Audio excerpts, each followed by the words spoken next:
Hello လက်မောင်းတွေပျော့တွဲနေတဲ့ပြိုမီတို့ရှိလား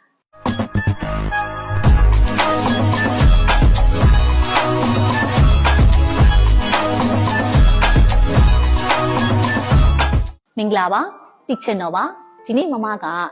လက်မောင်းလေးတွေပျော့တွဲနေတဲ့ပြိုမီတို့အတွက်လက်မောင်းချက်သားလေးတွေအသုံးပြုပြီးတော့ကစားရမယ်လေ့ကျင့်ခန်းလေးကိုမကဝေမျှပေးမှာဖြစ်ပါတယ်ဒီကစားနည်းကိုကစားဖို့အတွက်အလေးတစ်စုံလိုအပ်တယ်အလေးမရှိတဲ့ညီမလေးတို့ကတော့မခါတိုင်းပြောသလိုပဲရေတံဘူးလေးကိုအသုံးပြုပြီးတော့ကစားပေးလို့ရပါတယ်အဲ့တော့ကစားနည်းလေးကိုမရှင်းပြပေးမယ်နော်ကစားနည်းလေးကိုကစားဖို့အတွက်မတို့ခြေထောက်နှစ်ဖက်ကို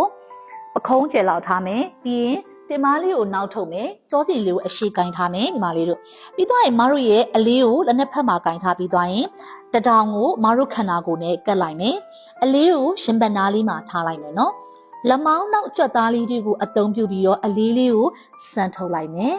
ပြီးဖြည်းဖြည်းလေးပြန်ကွေးမယ်လက်မောင်းနောက်ကြွက်သားလေးတွေကိုအသုံးပြုပြီးတော့အလေးကိုအနောက်ကိုစမ်းထုတ်မယ်ပြီးရင်ဖြည်းဖြည်းလေးပြန်ကွေးမယ်အဲ့ဒီနေရာမှာမမတို့ရဲ့တထောင်ကခန္ဓာကိုယ်နဲ့ကတ်နေရမယ်နော်ညီမလေးတို့ကြွက်သားလေးကိုသုံးပြီးတော့စမ်းထုတ်မယ်ပြီးရင်ပြန်ကွေးမယ်လက်မောင်းနောက်ကြွက်သားလေးကိုသုံးပြီးတော့စမ်းထုတ်မယ်ပြီးရင်ပြန်ကွေးမယ်လူမျိုးကြီးမတို့သွားမယ်ဆိုလူမျိုးကြီးလွှဲပြီးတော့သွားတာမျိုးတွေမလုပ်ရဘူးเนาะညီမလေးတို့ဒေါင်ကိုခန္ဓာကိုယ်နဲ့ကတ်ထားပြီးမှလက်မောင်းနောက်လေးကိုစမ်းထုတ်ပြီးဖြည်းဖြည်းလေးပြန်ကွေးလက်မောင်းနောက်လေးကိုစမ်းထုတ်ဖြည်းဖြည်းလေးပြန်ကွေးเนาะဒီကစားနည်းလေးကို15ချိန်လေးကြောညီမလေးတို့အပေါ်ပိုင်းစောတဲ့ရက်ကလေးတွေမှာထည့်သွင်းကစားပေးလို့ရပါတယ်ကဲဒါဆိုရင်လက်မောင်းတွေပျော့တွဲနေတဲ့ပြိုမီတို့ဒီကစားနည်းလေးကိုကစားပြအောင်ကစားကြည့်เนาะ